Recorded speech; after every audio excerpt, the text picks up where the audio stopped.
Morning, my dear students. So this is the last video of chapter Money and Credit. So students, in this chapter we were discussing about the functions of the money. Then we discussed about different credit creation, different forms of credit creation. Then formal and informal credit. Then students, yesterday when we discussed about formal and informal sectors of credit in India, there I told you that in case of formal credit creating agencies, they are always coming under the supervision of Reserve Bank of India. So this Reserve Bank of India, they are Reserve Bank of India. It is monitoring the functioning of these different agencies. It will be deciding the interest rate, what should be charged from the borrower. Otherwise, it also make it sure that these banks, they are not only providing only for the profit generating purposes, they are also helping the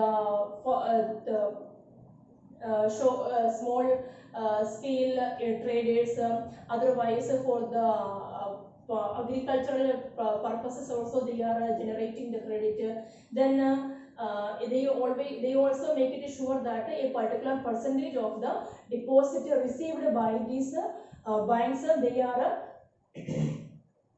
keeping with these commercial banks for any sudden any emergency comes, then a part of their deposit they are keeping as a reserve with these banks.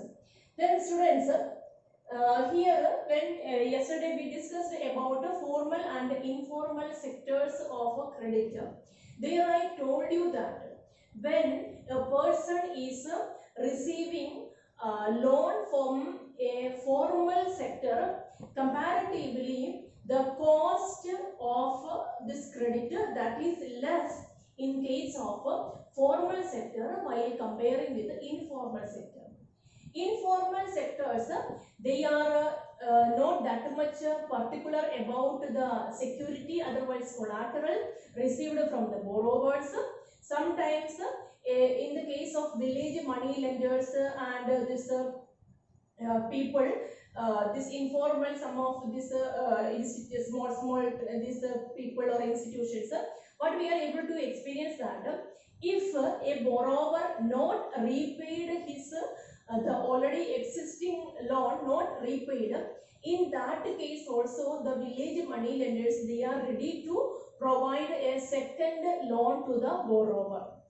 But the reason, but in that case problem is that these lenders, okay, these people who are giving the loan to the borrowers, sometimes they will be charging very high interest rate from these borrowers. So the problem is that, okay, the cost of credit, otherwise interest rate charged by the lender from the borrower, that is very high in the case of informal sectors. Then students, here as a result of these many formalities which is existing in the formal sectors, in many cases the people of the rural area, otherwise those who are from the poor strata of the society, they fail to get enough amount of this financial support from the formal sectors. Sometimes they may not be having enough documents what the formal sector they are asking. They may not be able to provide the collateral and security and all these formalities they may fail to satisfy. So in that case what happens, these people people from the rural background, they are depending the informal sectors. Then students, here very one important point is there. If you are taking the page number 49 of your NCERT book, here you are able to see some of the diagrammatic presentations. So here in this we are able to see that the first column, that is poor households. These poor households, they are near about 85% of the poor people. they are depending the informal sector for getting the financial assistance. But here when we are coming to the rich households, in the case of rich households, near about 90% of the rich households, they are receiving the loans from formal sectors. So students, actually it is a contradiction we can say, because poor people, 85% of the villagers, poor people, they are still depending the informal sectors for the financial assistance, and rich people already they are rich, and in that case also only a less percentage, near about 10% of the people, they are depending the informal sectors, and 90% of the poor people, they are able to get their financial assistance in emergency. They are able to get the credit, otherwise a loan from the formal sectors. So this portion is also giving the idea that these formal sectors, they should extend their credit facilities to the poor strata of the society also, and everyone should get the loan from the formal sectors. Then as when we comes to the last portion of this chapter, there is a very important topic that is about self-help group, which is functioning in the rural areas of our India. This self-help group, where its importance comes, because now for 2-3 videos we are discussing about the informal sectors, their clutches in the poorer section of the society, otherwise village, this rural people, poor farmers, how they are influencing this, we were discussing.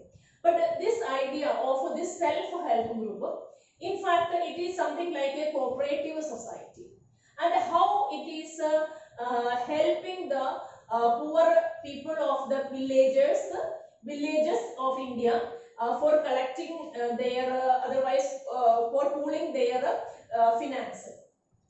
In this group, self-help group, most of the self-help group, this is majority cases it is women are the members.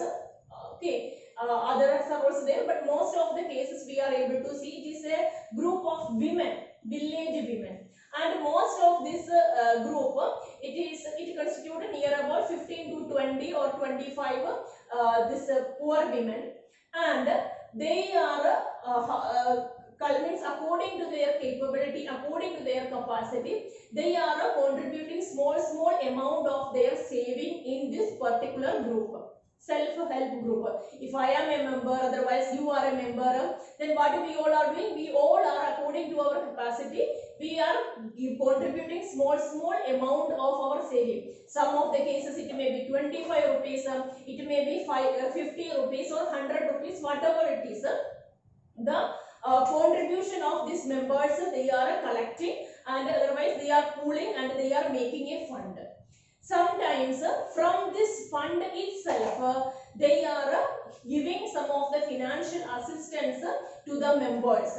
If I am in an emergency case, otherwise I wanted to purchase some fertilizers for my farm land, otherwise for my cultivation, otherwise imagine that I am running a small cottage business of pickle or making, or sport making or something like that. Then I wanted to arrange some of the raw materials required for this particular cottage, whatever it is industry. Then I wanted to arranging for some raw materials, I need a financial assistance.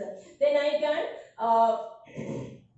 meet this self-help group members, and I can take a small loan from here. And as in the case of other credit functions, here also those who are taking the loan from this self-help group, they are also supposed to pay interest to this group. But the difference is that comparatively here the amount of the interest rate, that is comparatively less. while comparing with the village money lenders. So it is a great help for this poor people. Sometimes if this pooled amount, collected amount of this self-help group, it is reached enough stage, in that case, by showing this collected amount as a collateral, this self-help group is able to take loan from the formal sectors of credit. So from any of the bank or any formal agency of this credit creation, they are able to take the loan, this is self-help groups. Then here the point is that because if like one member or either me or you, like we may not be, if we are standing alone, we may not be having enough collateral for showing in this for getting the credit. But here means actually it is a group of people, and when everybody contributed a small amount, a good amount they have collected, and that bulk, that collected amount they are showing as the security. And here it is very important that if any of the member fail to repay the amount taken as the form in the form of loan, by chance if any of the member failed to do the repayment at one time, then in that case all the members will be considering it as a collective responsibility, and they will be trying to find out the solution for that. So that much is about the self-help group. Students, you should be very much thorough about the functioning of the self-help group, because very commonly how the self-help group functions, otherwise about the functioning, how it helps the poor strata of the society. In this way question may come even for the board examination also. So this concept, it is very much important, so be clear about that. Then it is also discussing, this chapter is also discussing about such a very successful institution which helped the poor women of the Bengal. It is given in your book, that is Grameen Bank. And Grameen Bank actually it started in the year of it started in the 1970s as a small project, but now near about 9 million members are there, and it is spread in 81,600 villages across Bangladesh. So this is also this Grameen Bank about its success. It is also given in our book, because they also helped this in Bangladesh. It is also helped for the empowerment of village women. So that is so by this, students, we have came to the end of this chapter, and you should know once again I will repeat the important points of this chapter. Firstly, we discussed that how this banks are functioning. There we said that those people who are having surplus amount of the money, they are depositing, or those who are having surplus, they are depositing the amount, and those who are in need of the money, they will be taking the loan from the bank. Okay, that we discussed. Then this always for the smooth functioning of the economic activities, these loans are very much important. Then this loans, it is having a positive impact, otherwise credit, that is having a positive impact also, negative impact also. You may be remembering, once again I will explain that when we discussed about the two cases of, one was about Salim, a small trader, and Swapna, a poor farmer, we discussed. So in the case of Salim, what happened as a result of the credit which he had taken from some agencies, as a result of that he was able to earn more amount of the profit. So that is an example of a positive impact. But in the case of the Swapna, what happened? She taken from an informal agency, and her expectation was that go in vain. Actually, because of some pest attack or insects attack, something like that. Anyway, what happened? How much she expected profit in her harvest, that not taken place. So for covering that, what happened? Second time again she is taking loan from the village money lender. But as a result of that, again and again, what happened? Slowly she was moving to the debt trap. So when we are saying about credit, it is having some positive impact also, negative impact also. It may help us to earn more amount of profit, or sometimes it may be taking us to the debt trap. That is the two cases.